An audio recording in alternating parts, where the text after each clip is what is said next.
Everybody, I'm your pal Wes, and this is the newest member of the Kastle II family, the Wave Bard. Wave Bard is a portable, patchable, stereo sample player with an experimental take on discovering rhythms, riffs, beats, melodies, or just experimenting with sound in a hands-on way, anywhere your auditory adventures might take you. So anybody who knows anything about anything will tell you that wizards, like the FX wizard, have spells.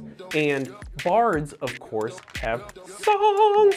And the Wave Bard has a ton of different ways for you to sing your song.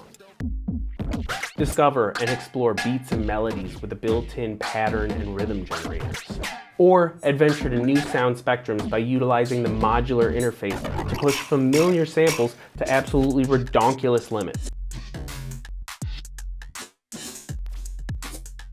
And then apply effects on top of that, like the built-in delay or unruly chorus flanger that goes into total chimera mode. And you can also run external gear through those effects as well.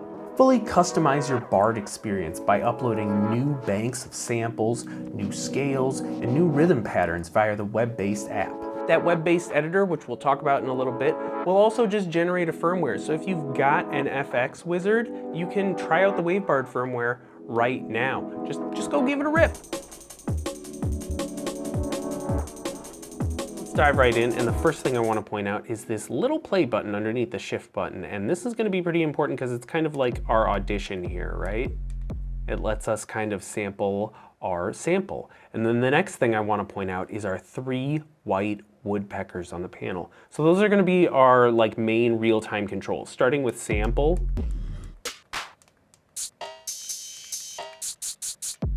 That's gonna, obviously control our sample. Pitch is gonna control the pitch around. You've got about 2 octaves on this knob, but you've got 4 octaves on the device, which I'll go into how to change those in a little bit. And then finally, for real-time controls, we've got the length knob, which is going to both control the length of your sample as well as an interesting envelope and the direction of the playback. So you can do reverse samples and forward samples, and you can cut real nice and short too, which is going to be fun later.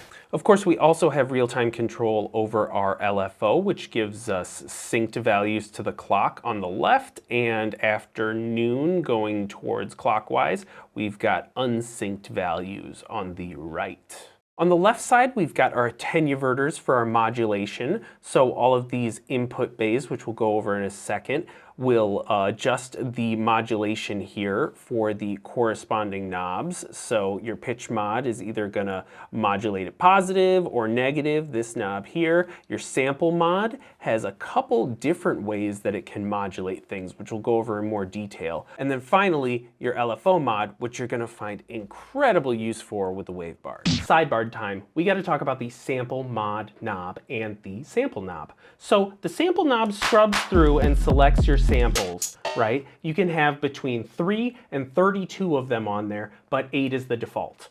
The sample mod and its input choose not only how much modulation is applied to this knob, but how it's applied. So on the left side, there's a queued system, which means that only when it receives a trigger is it going to update the sample position. But on the right side, it's continuously updated. So every time that it gets a change in the position, you get a new sample being played, right? So you get a little bit more shifty style pattern. Additionally, the position of your sample knob and sample mod knob can yield different patterns based on their position.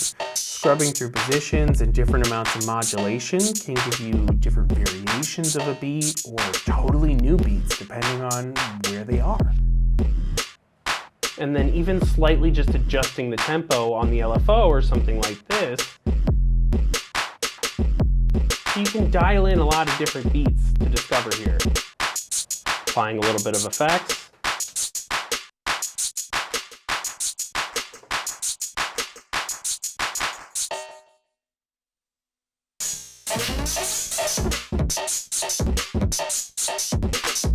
So now let's take a closer look at the left side of the knob, the Q mode, and if we do the exact same, just a little triangle right into there, we're not going to hear anything because it's going to wait for a gate like this one from the trigger generator there. So now every time it gets a gate, it's going to update the sample. And if we change the rhythm pattern like that, you know, it's going to be a little bit more interesting. The same, you know, sort of scrubbing through the sample, little modulation amounts to kind of find new beats, all still applies here. And then additionally, we can kind of, you know, jam in some extra little CV johns there, and maybe, you know, add a little bit of random modulation to this gate pattern here.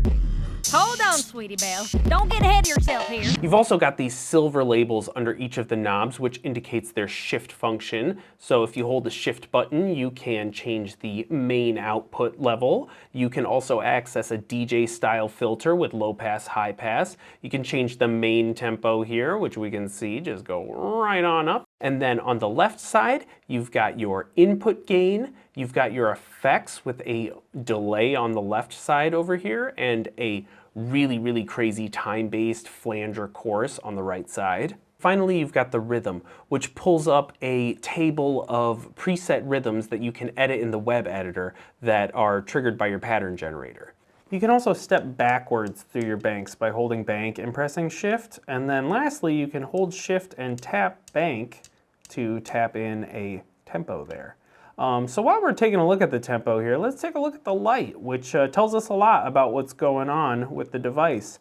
Bluer lights mean that we are syncing to the tempo, and closer to gold lights mean that we are unsynced from the tempo. So actually, when this Kastle is ignoring tempo sync on the input, this will flash gold at us to indicate that it is ignoring tempo input there. The LFO light will even tell us if we're getting good tempo sync here. So look, bam, turned blue for us. But it's actually going a little fast, so there's a divider now that will allow us to bring the tempo down to, you know, wherever we want it, let's say. And let's listen to what's going on. And oh, I only have a mono cable here, so it's only gonna come in on the left channel. Well, we're gonna have to go into advanced mode by holding shift and bank, and now we see some flashing lights.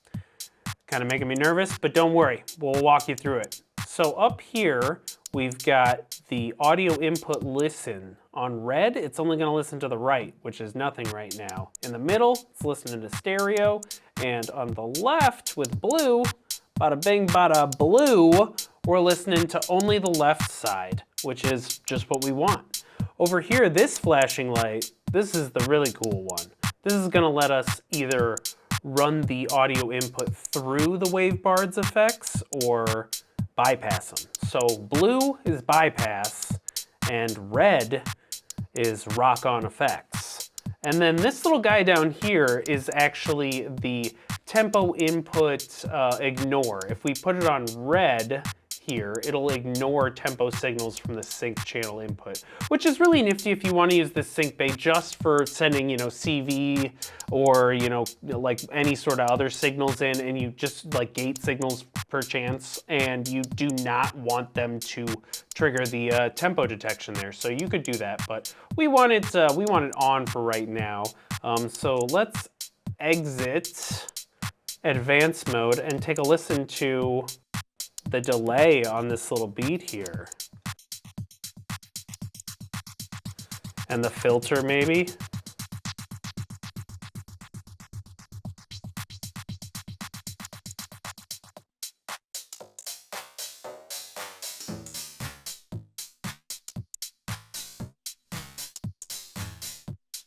The Quantizer functions are indicated by these icons on the side here, and you can access them by holding the bank button. I kind of remember that because they're on the bank and you access them by holding the bank button. You can bank that in your memory for later. Importantly, the Quantizer only applies to the note input row. The free input row is just continuously updated, which makes it a perfect target for the envelope CV output, so you can get kind of like really percussive and cool sample pitch mod. The rest of the panel is composed of the modular inputs and outputs, which allow you to send signals in and out, use the pattern generator, and all sorts of other cool stuff. Just as a rule of thumb, anything with a white outline is going to be an output, and anything with just, no outline there is going to be an input. But the Wave Bard is a very robust little tool, so you shouldn't be worried about breaking anything by plugging outputs to inputs or stacking modulation.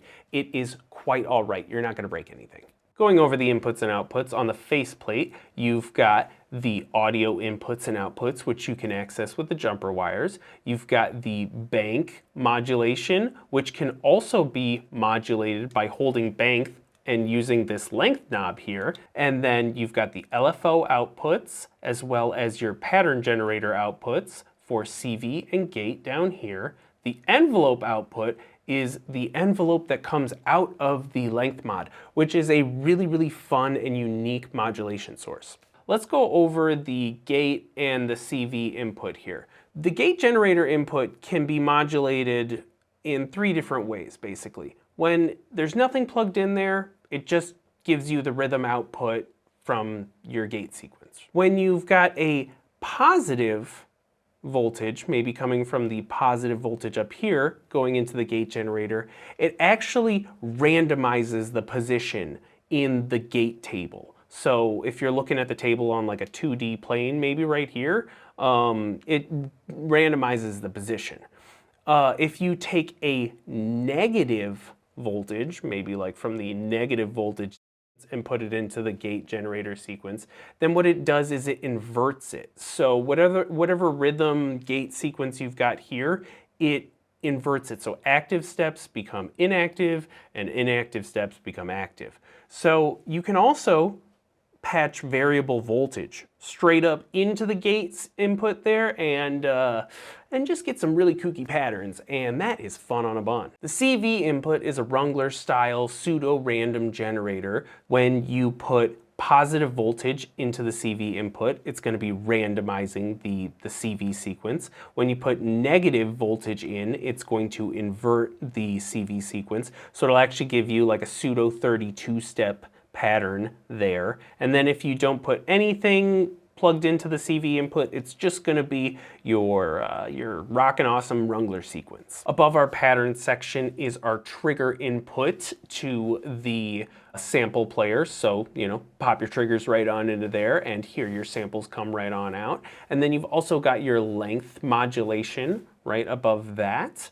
To the left side here, we've got our modulation for our attenuverters with LFO down here on the bottom row, sample mod on the top, and then your pitch input, free on the top row, is going to just simply modulate the pitch. The note row will only update the pitch when a sample is triggered, either by a trig if the sample mod is on the left in Q mode, or on sample change if the sample mod knob is on the right in play mode.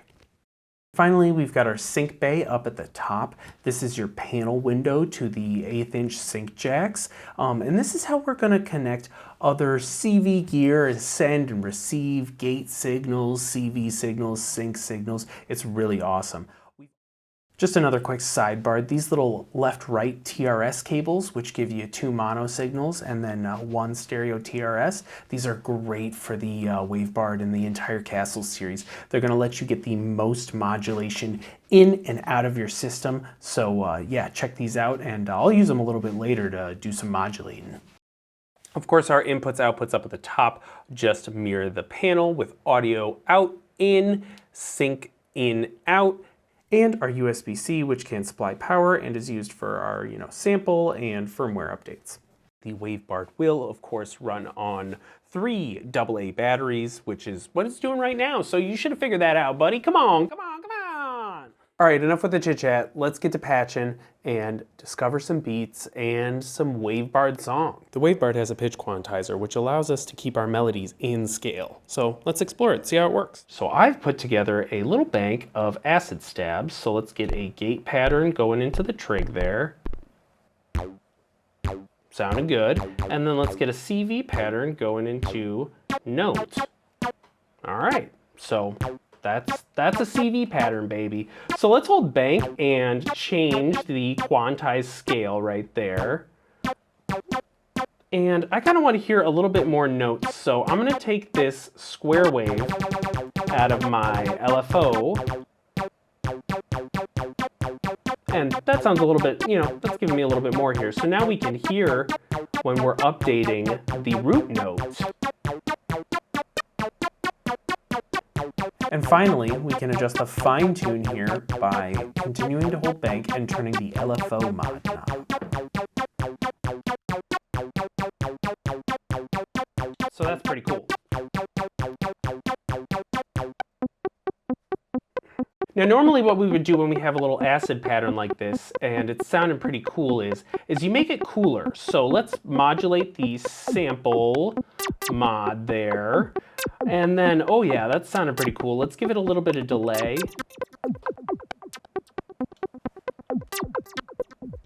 A little bit of filter action there is also sounding pretty cool. Let's pitch it down a little bit. And then we can actually bank and hold pitch to change our octave. But I like it right there, right? Now the only thing we're missing is a little bit of extra randomness, I would say.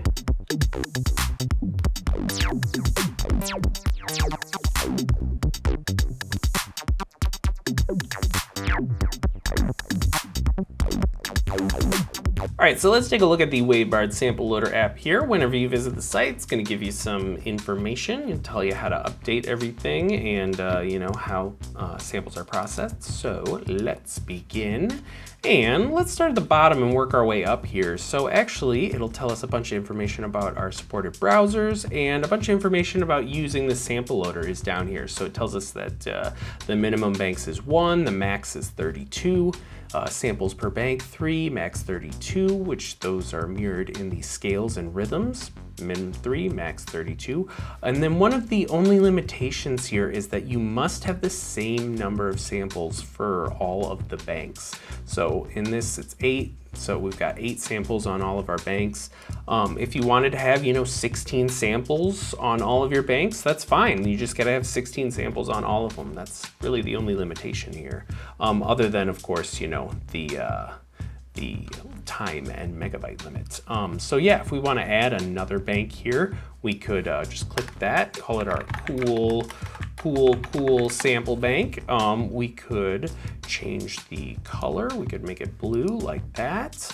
We could move it around if we wanted to, and we could, of course, you know, add samples, which will pull up this little window here. But also, if we wanted to, let's say, I don't know, you know, maybe grab all these and drop them right there. That's doable. We need 2 more samples here to get to 8 samples. All right, and now that they're in there, we can, you know, move them around anywhere we want.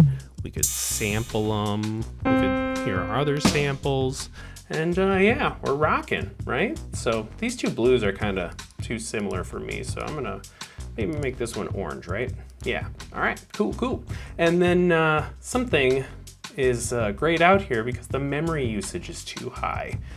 So we're at 102.45. So we need to free up a little bit of memory, and there's one button I haven't talked about, and that is this stereo button right here. So we can turn samples either stereo or not, and that is a great way to free up a little bit of memory. But another way to free up some memory is to make the quality lower. That almost halved the amount of memory, so get a little bit of lo-fi in there, but we can of course bring it back up if we would like.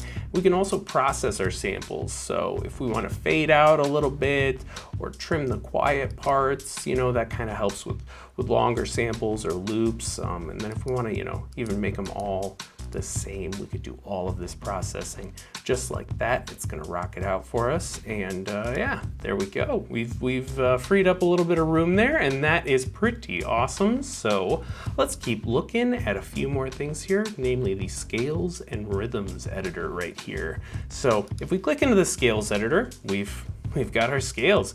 Down here at the bottom, we can add some more. You can edit them. It'll kind of do a little thing like that for you. If we click on it, it'll play our scale for us, right? So, you know, that's pretty nice. We could revert to default, give it a confirm. We'll take a look at rhythms, same sort of deal. Move them around, you can hit play. Listen to them, delete them, add some more, confirm them, and then yeah, so now we've got a little thing going on here we really like. So why don't we save it as a draft to our computer, right? So now it is just gonna do its little biz, and then it'll save it for us and pop it down in our downloads folder here. So there's just a couple that I was playing with earlier. And something that I think is really cool is if you have, you know, maybe your cool draft from earlier, bada bing, bada boom, you could just pop it in there. So you could really easily change out sample banks or ideas or sounds, or, you know, the same sample bank with different rhythms, so on and so forth. And then when you're ready to rock, you hit generate firmware, and it's gonna give this little window up here for you. So what this is showing is just something to be aware of, which is that when the Kastle 2, when you load that firmware on there, it's just gonna take like about 2 minutes to load the firmware, do all its computer stuff, and yeah, so just be patient, it's okay, don't worry about it. All right, so we're just gonna hold Shift and turn the power on here, and you will see it pop up as a little drive right there. Not now, Google. And then yeah, we could just take our cool kit and put it on there, and it's just gonna take a little moment and just do its thing. And while we're waiting for that to load up, let me just point out this little button up here that says open in app. So if you load up this in Chrome, you will be able to turn the sample loader into a offline app. This just saves it in your browser's cache, but it also lets you have it as a little icon down in your docs, so you can use it whether you are online or offline, wherever you may be. So that is pretty nifty. All right, of course, and now the only thing to do is make sure that these samples sound really good. So I'm gonna take the Neo Trinity, the first 2 channels of it here, and I'm gonna go in to the Wave Bard with one of these little splitter cables, and then I'm also gonna go into advanced mode here and tell it to ignore any tempo inputs from the input signal there. So that's what that red means, remember? And then we can pop out of here. And now I believe we could just take red for right channel and go into sample mod, and then I think, so now whenever we spin this knob, it's gonna update that sample for us so we can record that.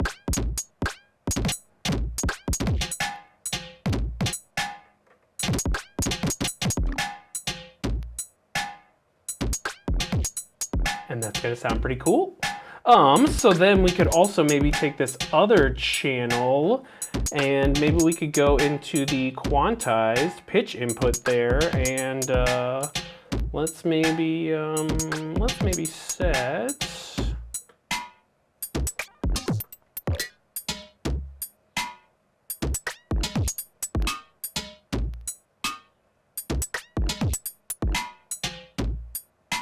all right, so that's kind of cool. It's just 2 little patch cables and Neo Trinity going wild all day. And then we can use these other modulations for whatever we want, like maybe going into the bank. Dope.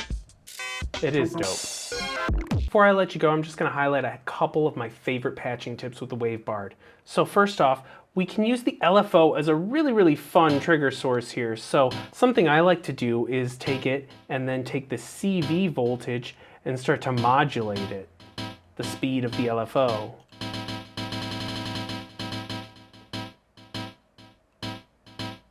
And then when we take that same CV and start to modulate the notes,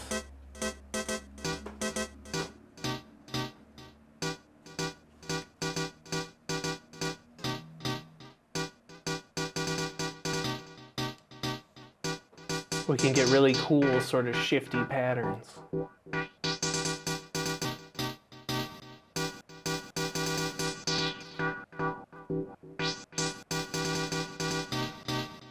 You can get an evolving, scale-locked note progression that sounds amazing on chord samples if you patch a very slow, unsynced triangle wave into the note pitch input here. Then just patch in a rhythm pattern to hear your sample step through the notes. You can now easily change scale by holding bank and turning the pitch mod. Or if you wanted to hold bank and turn pitch, you could go up an octave. But I kind of like it down here.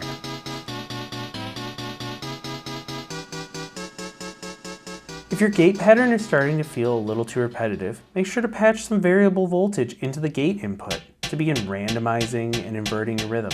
So we'll take maybe some triangle wave out of this and go right into there.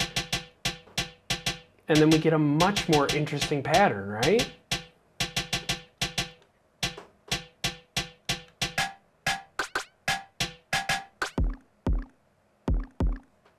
And then don't forget to slather those effects on by holding shift and spinning that sample knob button. Make sure that when you're discovering patterns, you're playing around with the relationship between the sample mod knob position and the sample position of the knob itself.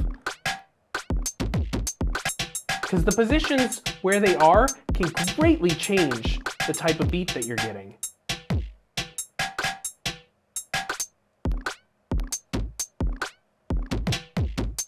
Also, make sure to change up banks every once in a while.